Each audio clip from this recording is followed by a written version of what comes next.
The bright morning sun shone through the old blinds, illuminating the small room. The sleepy woman, lying on the bed, squeezed her already closed eyes shut tightly. Today was a day off, and there was no need to get up too early. Andrea! Andrea! Open up! Suddenly came a familiar male voice from behind the front door. The walls in the old 3-story house were so thin that even quiet conversations of neighbours could be heard. "What do you want?" the woman called back, then stood up, threw on a robe and walked to the door. "Do you know what time it is? It's a day off. I want to sleep in." "Open up, Andrea! Don't make me get the keys." The man's voice sounded threatening. "Sydney, what do you want?" The woman took a deep breath and opened the lock. She didn't want to provoke the apartment owner into a scandal. "I want you to let me in. I have the right to come in and see how my tenants live." The thin and tall man didn't ask for permission. He sharply opened the door and stepped into the hallway. The sleepy woman did not obstruct him in any way. She knew that Sydney would do as he saw fit anyway. "You come here every day already," Andrea said unhappily. The owner of the apartment indeed often visited them, and Andrea knew exactly why he did it. About a year ago, Sydney had been released from prison, where he had served 5 years for robbery and death threats. By the time he was released, his mother had already died, leaving her son 2 small apartments in a dilapidated house. To have some income, the man decided to find tenants. He rented one apartment to Andrea and her young daughter, and he settled in another apartment in a neighbouring entrance. The attractive woman immediately caught the former prisoner's eye. He hoped that Andrea's heart would sooner or later melt, and she would definitely pay attention to him. However, the woman did not like Sydney at all. The arrogant man, with tattoos and yellow teeth from cigarettes, had no chance to attract the blonde, slender woman. Andrea was generally afraid of such characters. She had already had a sad relationship with her daughter's father. She didn't want to tie her life to dubious men any more. "How are you doing? Is everything working? Water, lights, heat?" The landlord paced around the apartment, pretending to be concerned about comfort. "Yes, everything's fine. We have no complaints," Andrea replied briefly, and adjusted the robe she had hastily thrown on. She was getting uncomfortable with the man's furtive scrutiny of her. "You still haven't thought about going out for a cup of coffee with me?" A couple of days ago, he had already made this proposal to Andrea. However, the woman had tactfully refused him. "Sydney, I'm not in the mood for a date right now. You know I'm looking for a job. If I don't find one, I won't have money for rent. So it's in your best interest not to distract me from my search," the woman said as diplomatically as she could. She was afraid to refuse an ex-con too harshly. "Andrea, what a short-sighted woman you are. If you'd agree to go out with me, you wouldn't have to pay." Sydney shrugged, then approached the woman and slid a lustful glance at her slender figure. Andrea moved away from the pressing admirer and tried to get him out of the door as quickly as possible. "Look, I'm only recently divorced, and you're already offering me a relationship. Let me recover. My ex drained me completely, so I don't even think about men anymore." "Well, I'm not him," Sydney smiled. "I would never hurt a woman like you." "I believe you, but still." Andrea went to the door and took the handle defiantly. She wanted to let the man know that their conversation had come to an end. "Okay, I understand," the man muttered unhappily and obediently left the apartment. But before Andrea closed the door behind him, he turned around and added, "Anyway, you think about the date." "I will." After the ex-convict left, The woman exhaled with relief. It was getting harder and harder to get Sydney out each time. Andrea decided that as soon as she got a new job, she would definitely move out of this terrible place. A former colleague told her about a new job opportunity. The friend had gotten a job in a large firm. The company needed cleaning staff, and the salary offered was not bad. Such an offer seemed quite tempting to Andrea. She used to sell at the market. Every time there was a theft in the store, the bosses didn't want to suffer losses. To compensate for shortages, the owner constantly deducted an impressive amount of money from the employees' salaries. At first, Andrea acquiesced to such exploitative working conditions, but the longer it went on, the more money was deducted from her monthly payments. Eventually, the woman grew tired of this policy. She didn't want to work for free anymore. Andrea needed to pay rent and feed and clothe her 9-year-old child. After the divorce, her daughter's father didn't pay the former family a penny. Andrea even filed an application with the court to establish alimony, but very soon the woman received a letter of refusal. The court notice stated that according to the results of a DNA test, the girl had no family ties with Andrea's ex-husband. After reading this document, the woman was hysterical. Her daughter was not just her father's daughter, she was his real copy. However, Andrea decided not to argue with her husband. She realized how her former spouse had pulled off this tricky scheme. He had relatives who worked in a private lab. He could easily convince them to fake all the necessary results and then claim he wouldn't pay alimony for someone else's child. So Andrea decided not to prove anything to the court. She did not want to spend either time or money on it. Taking advantage of the test results, the woman crossed out her husband's name from all of Kim's documents. Left alone with a young daughter, Andrea worked hard. After voluntarily leaving her job at the store, she decided she would no longer work in retail. The bosses always punished ordinary employees for stolen goods. Now she carefully avoided jobs that required material responsibility. One day, Andrea accidentally met a former colleague who had recently started working as a barmaid at a large firm.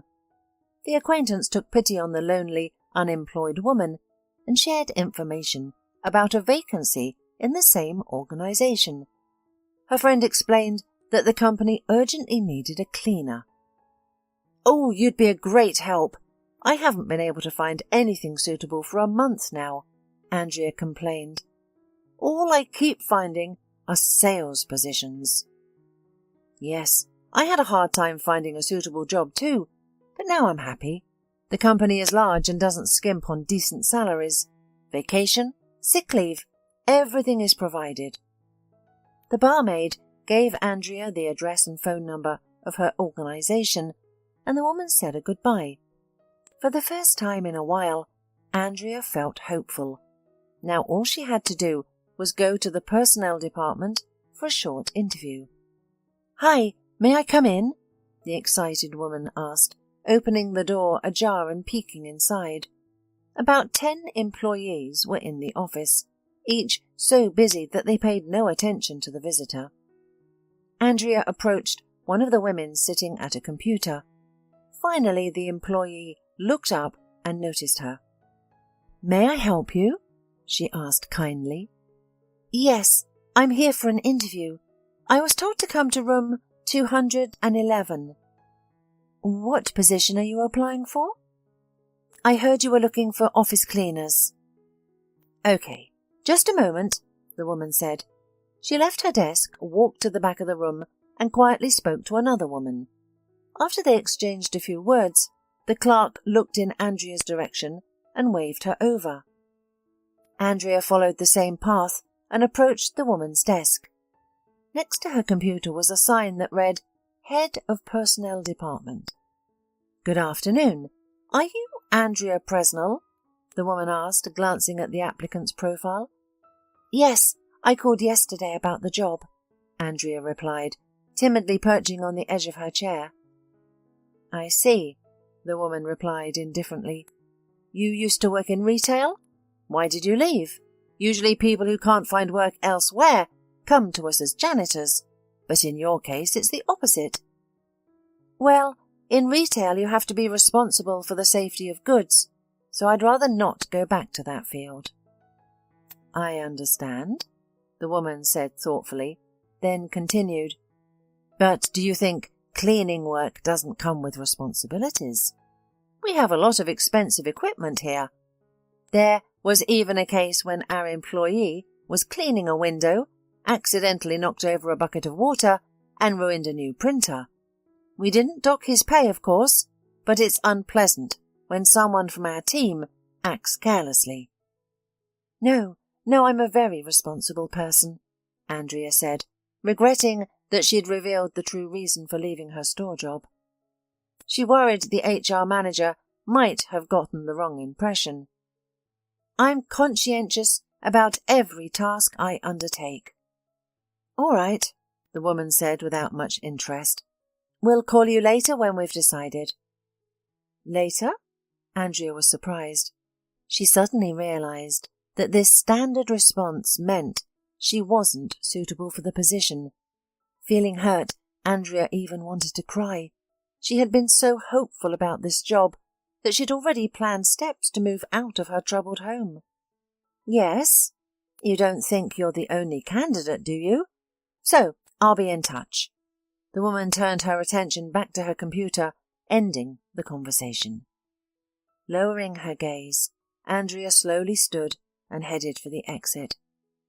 Her eyes began to fill with tears, but before she could cry, she was called back by a man in a suit who had been sitting at a neighbouring table, observing the exchange. Mrs. Presnell, come back, please. A tall, imposing man with a loud voice stood up and approached the head of the personnel department. Well, Bridget, what are you thinking? What other candidates do we have? While you review all of them, we'll be covered in dust. Hire Mrs. Presnell. Have her start work tomorrow. Are you sure, Mr. Lyle? The woman's tone changed noticeably. She doesn't even have any experience. Bridget, the man looked reproachfully at the employee. You're not hiring her to be a lawyer. What experience? In what? Mopping floors? Are you serious? The man glared at his employee. He clearly disliked how uncooperative she was being with the candidate. All right, as you say, Bridget relented under the director's pressure. After all, he was her boss, and she didn't want to challenge his decision. After the conversation, the man hurriedly left. As he passed by, Andrea smiled slightly at her saviour. In response, Mr. Lyle nodded approvingly. Bridget, with undisguised discontent, accepted the necessary documents from the applicant and drew up the employment contract. From the next day, Andrea could finally start work and become a full-fledged employee of a large law firm. She cleaned the floors in the offices and corridor, dusted, and ensured that the hygiene products in the restrooms were replenished. Andrea's work was physically demanding, but she was satisfied. She received her paycheck on time. No one withheld any shortages from her. Very soon, she moved out of her old apartment into a more comfortable one nearby. Her daughter Kim was also happy about the change. Along with the move, Andrea changed Kim's school. Now the girl studied in a bright, spacious institution. Sometimes in the afternoon, Kim came to her mother's workplace, not wanting to be alone at home after school. At first, Andrea worried that her bosses would object to the child's presence, but the employees understood her situation.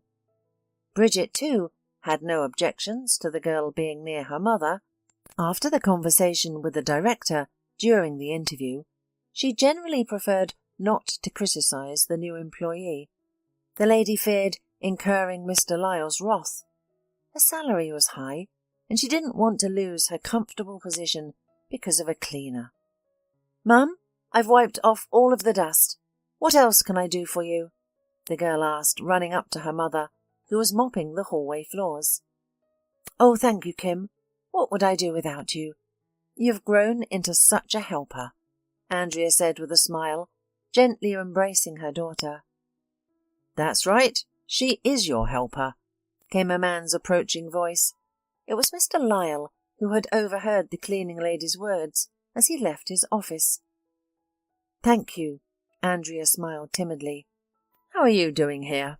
Getting along? Everything okay?" the director inquired. It was the first time he had spoken to Andrea since the incident in the HR office. "Yes, everything's good. I like it. The working conditions and salary are satisfactory, and my daughter can be close to me. I don't have anyone to leave her with after school." "It's good that you're happy with everything." The director smiled, then turned to Kim. "Just don't work too hard here, or they'll say we're exploiting child labour." Andrea laughed. "What exploitation? She's just playing around, waving a rag and pretending she's cleaning the whole office." They all laughed and then went about their business. Andrea genuinely liked the director of the law firm. Although he owned a company, there was something kind and human about him that many other wealthy people lacked. Andrea knew that Mr. Lyle was married to an unpleasant woman named Debbie, the daughter of a big shot in the city. The law firm's employees disliked it when the director's wife visited the office. Such visits were infrequent, but always left a bad impression. Debbie always behaved arrogantly towards employees, as if she owned the organization. Despite lacking legal education or understanding of the company's operations, she didn't hesitate to lecture the employees. Andrea had seen the director's wife only once. She noticed that the tall, slender Debbie was obsessed with her appearance. Employees rumoured that the boss's wife earned money by selling courses on the internet. Andrea had never been interested in internet content, so she didn't understand what kind of work it was. But soon the cleaner not only became acquainted with Debbie's activities, but also became an unwilling participant in them. One day, when Kim, as usual, came to her mother's workplace after school, Andrea casually complained about feeling unwell. Her muscles ached, either from physical labour or an impending illness. "Mum, let me mop the floors for you. I'm old enough to do it myself, and you can rest," Kim pleaded, pained to see her mother suffering. "Don't worry, Kim. I can manage on my own. As Mr. Lyle said, we can't exploit child labour." "Okay, what about dividing the work? I'll mop the floors and you dust the windowsills. At least you won't be hunched over with your bad back," the wise girl insisted. "If you collapse now, it'll be much worse." "All right," Andrea conceded, lacking the energy to argue further. "Let's split it." They did as Kim suggested. The girl diligently cleaned the floors in the half-empty office, while her mother dusted the equipment, tables and windowsills. Suddenly the director's wife entered. At the sight of a schoolgirl with a mop, she was dumbfounded. "What's this? Who are you? And what are you doing here?" Debbie demanded, approaching Kim. "Washing the floors," Kim replied fearfully. "Ah, you're washing the floors." The woman smirked, then turned to Andrea. "Is this your daughter?" "Yes." "How fragile people nowadays." Debbie laughed loudly. "Our cleaners can't manage on their own, so they're bringing in children and grandchildren." "It's just that my mum wasn't feeling well, and I wanted to help her," Kim tried to explain. "Uh-huh. Then help more thoroughly," Debbie said, then defiantly kicked over the bucket of water. Dirty water instantly spilled across the office floor. Kim cried with resentment, but quickly grabbed a rag and began mopping up the spill. "Oh, yes!" Cinderella grabbed the rag. Debbie exclaimed. Kim and Andrea watched in disbelief as the boss's wife pulled out her smartphone and started filming the scene. Lisa was seething with rage. She felt so bad for her daughter that she wanted to grab the spoiled brat by the hair and drag her face into the muddy puddle. But Andrea held back. She was the director's wife, and Andrea didn't want to lose her job over her emotions. Instead of interfering with the unpleasant filming, Andrea took a rag and began to help Jana collect water from the floor. This gesture only amused the heartless woman more. She laughed loudly, filming and actively commenting on everything that was happening. During the recording, Debbie made derogatory remarks about the cleaning lady, using the word slave several times. This wasn't just for the video, it was Debbie's way of thinking. Growing up in a wealthy family, she always saw service staff as the lowest stratum. She never considered ordinary labourers as people, always trying to insult or cruelly offend them when possible. Debbie's terrible behaviour often went unpunished. Many were afraid to object to the daughter of a wealthy businessman, but sometimes people dared to cross her, which she took extremely personally. Vindictive Debbie always avenged the perceived offender. Because of her, waiters, maids, and other working-class people had been fired multiple times. This nasty character of Debbie's always caused disputes with her husband. Mr. Lyle didn't divide people into castes. For him, any profession was honourable.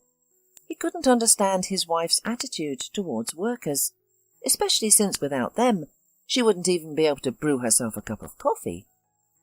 In the midst of events, the director suddenly appeared in the office. "Debbie, stop filming now! What are you doing here?" the man said in indignation, so loudly that everyone flinched. "Are you out of your mind? How are you behaving? You know, it's you who need to be taught a lesson.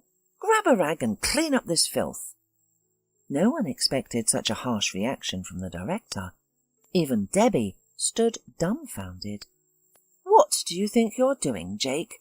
How dare you talk to me like that? I'm going to call my dad, and you'll be on the street in no time." The insulted woman's eyes burned with hatred. "Call whoever you want. This is my company, not your father's." The couple argued and shouted at each other for a few more minutes. Andrea became so uncomfortable with the whole situation that she decided to try and defuse the conflict. She approached Debbie and said modestly, "I'm sorry, I shouldn't have trusted my daughter to wash the floors. She left the bucket right in the middle of the aisle, and you must have accidentally knocked it over. We'll clean it up right away. You don't have to fight about it." "Of course you will. What else are you here for?" Debbie replied arrogantly and looked defiantly into her husband's eyes. The director only shook his head and then silently left. Closed in his office, Mr. Lyle couldn't compose himself for a long time. He was shaking with anger. He realized that he had arranged a family scandal in front of his subordinates in vain, but his wife's defiant behaviour had so infuriated him that he simply couldn't restrain himself. After the incident, Andrea and Kim finished cleaning and then left for home, upset. As for Debbie, she harboured a grudge against her spouse. She wanted her husband to admit he was wrong and apologise for embarrassing her in front of ordinary workers. But Jake felt no guilt, so Debbie decided she would definitely take revenge on her husband. She called her influential father and arranged a meeting in a restaurant. The spoiled woman spent hours persuading her wealthy father to make Jake lose his successful law firm. She accused her spouse of infidelity and aggressive behaviour, lying desperately and even squeezing out a tear, carefully blotting her thickly painted eyes. From the emotional story of his favourite daughter, the influential father became furious. "Why did you keep silent before? I would have put Jake in his place long ago. No one dares to offend my dear daughter." I thought everything would work out and our relationship would improve, but I was wrong. Things got worse." The woman lied brazenly. She wanted to use her father's blind love to take revenge on her spouse. The breakup had been brewing for a long time. They were too different, the passion long gone, and there was nothing else between them. Without thinking long, the millionaire called his son-in-law and gave him a real beating. "How dare you treat my daughter like that? Do you think I can't take everything away from you? Half your clients are good friends of mine. All I have to do is snap my fingers, and they won't use your services any more. In that case, your firm will go under." "Mr. Wise, I didn't do anything wrong to Debbie. We had a fight because of her behaviour in my office." The man knew how his father-in-law felt about his daughter, so he didn't understand how to resolve this conflict peacefully.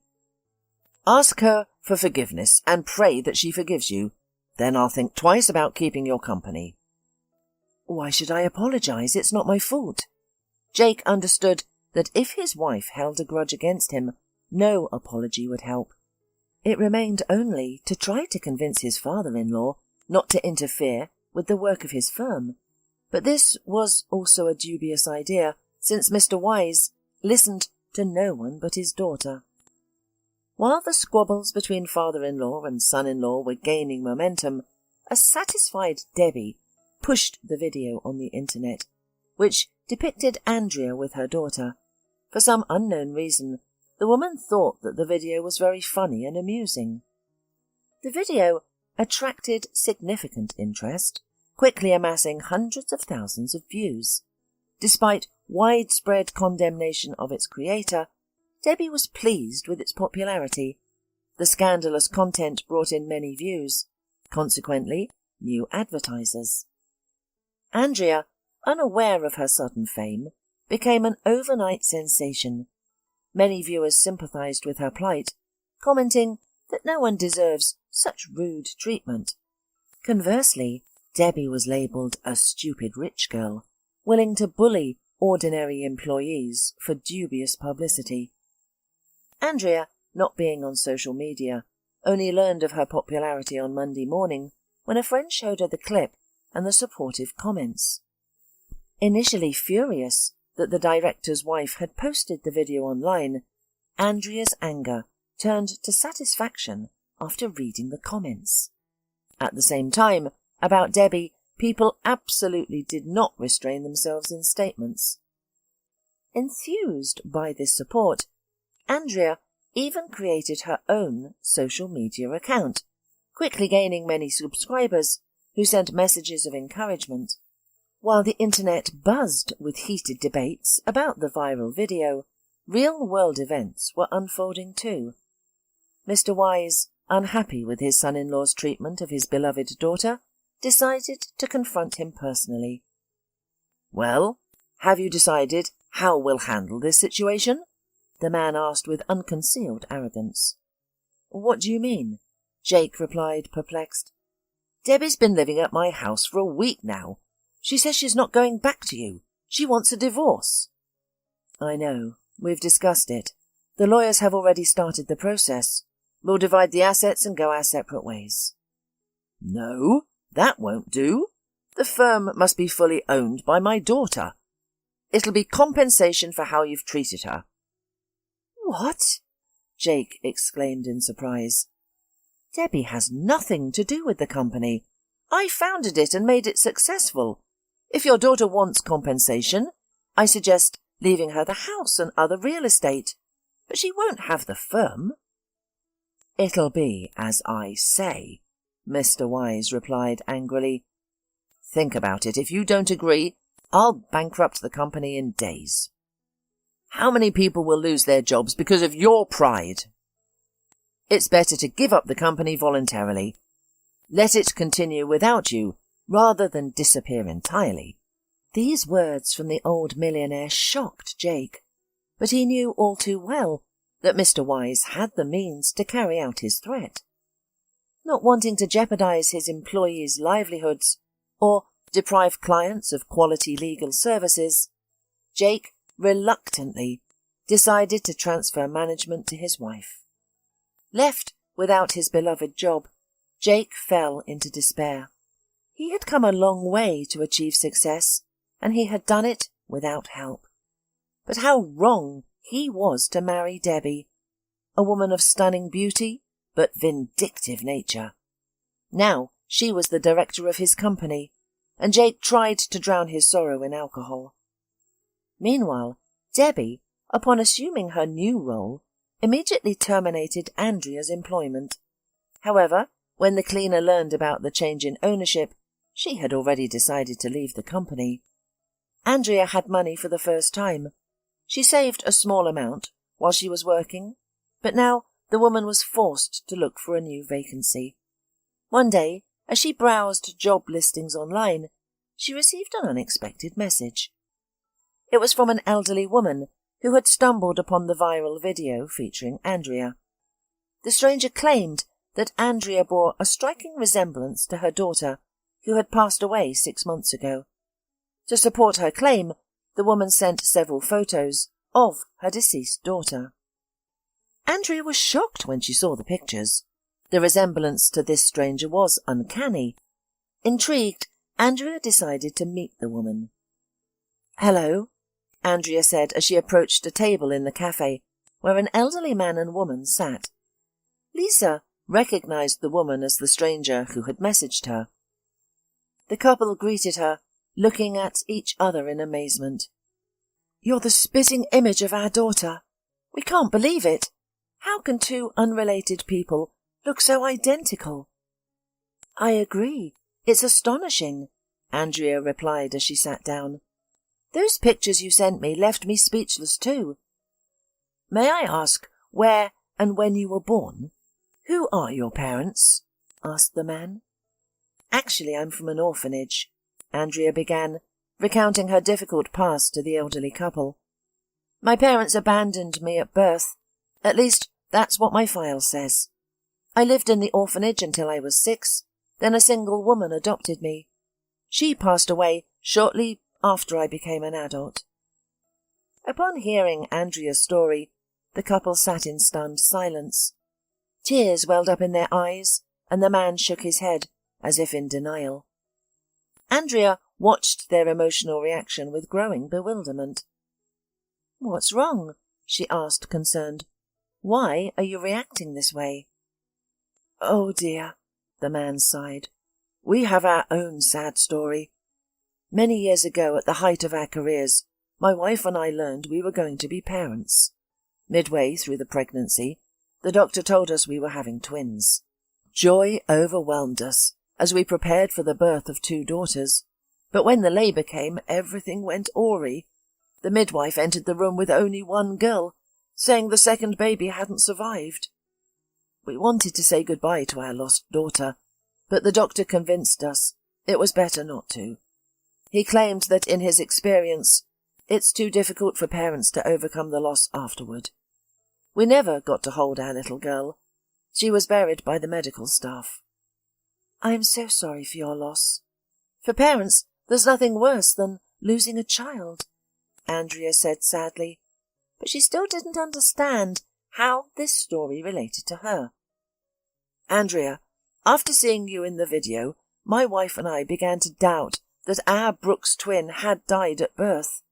Back then, it wasn't uncommon for people to kidnap babies and sell them to childless parents. We now suspect we might have been the victims of such a criminal group." "You think I'm the twin girl?" the woman gasped. "We don't rule out that possibility. Your age matches our deceased daughter's exactly. You even share the same birth month." "But if I was kidnapped to be sold, how did I end up in an orphanage?" "We're not sure. Perhaps something went wrong for the kidnappers. If they'd returned you, they'd have faced jail time, so they might have abandoned you at the orphanage and fabricated your file." "But how can you verify this? What if you're mistaken, and I'm not your daughter?" "We've considered that too. To be certain, we'd need to do a DNA test. If you're willing, of course." Andrea was stunned by this revelation. She agreed to provide a DNA sample, and The DNA test results shocked everyone involved. The analysis confirmed that Andrea was indeed the daughter of the couple. The parents embraced the woman as if she had risen from the dead. As for Andrea, at first she couldn't believe what was happening, but gradually she began to adjust to the idea that she was no longer an orphan.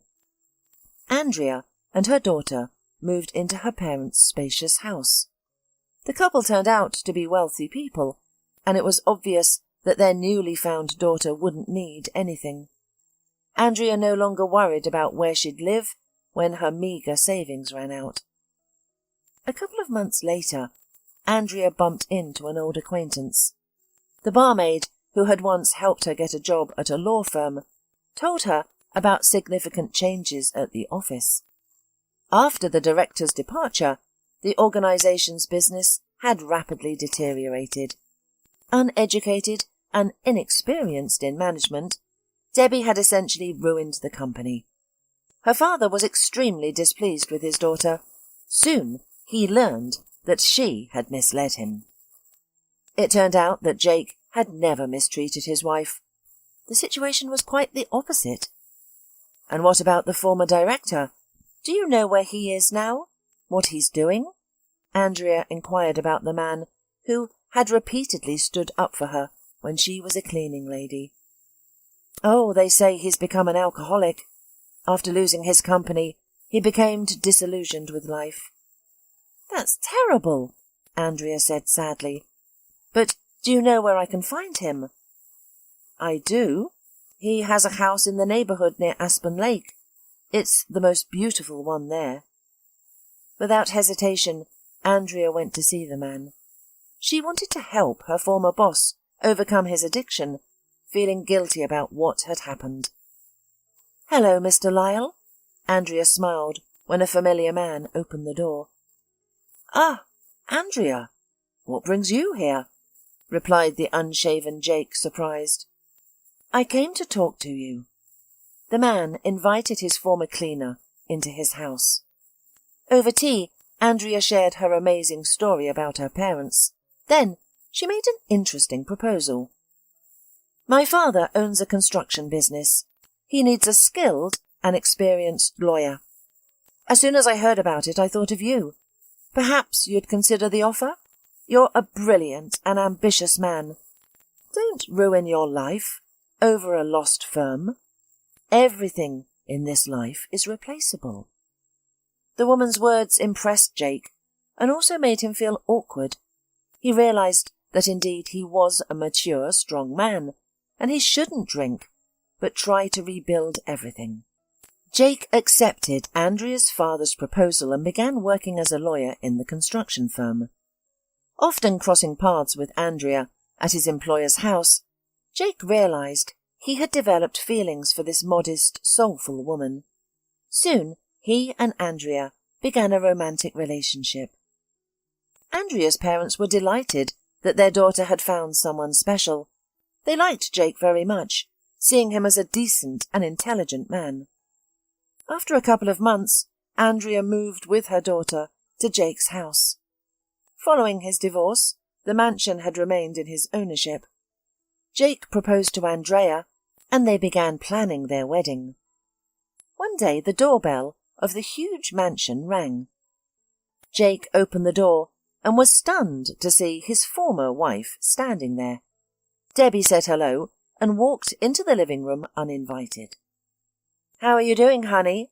she asked, eyeing her ex-husband playfully. "I'm fine, though I'm certainly not your honey any more," the man replied calmly. He had long ago moved past the situation with the firm and felt no negativity towards Debbie. "I'm doing fine too.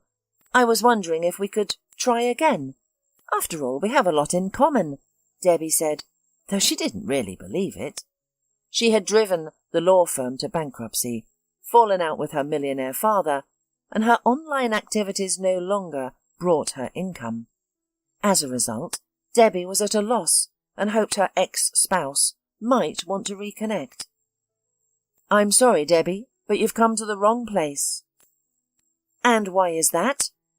As soon as she asked, Andrea appeared behind Jake in casual clothes. What are you doing here? Debbie exclaimed. First of all, hello, Andrea replied calmly. And secondly, what are you doing in our house? Your house? Debbie shrieked. This is my house. Cleaning ladies have no place here. Listen, Debbie, Jake intervened, trying to stop his ex-wife's rudeness. We're divorced. You got my firm, which you ruined, and I kept this house. It's not yours any more. You mean you're living here now with that poor cleaner? Debbie sneered. I mean that I'm truly happy now. I finally have a woman I love who doesn't judge people by their social status. Jake couldn't help but retort. Debbie tried to object, but Jake didn't let her. He simply escorted her out and told her not to bother them again. Andrea was grateful that her fiancé had stood up for her once more.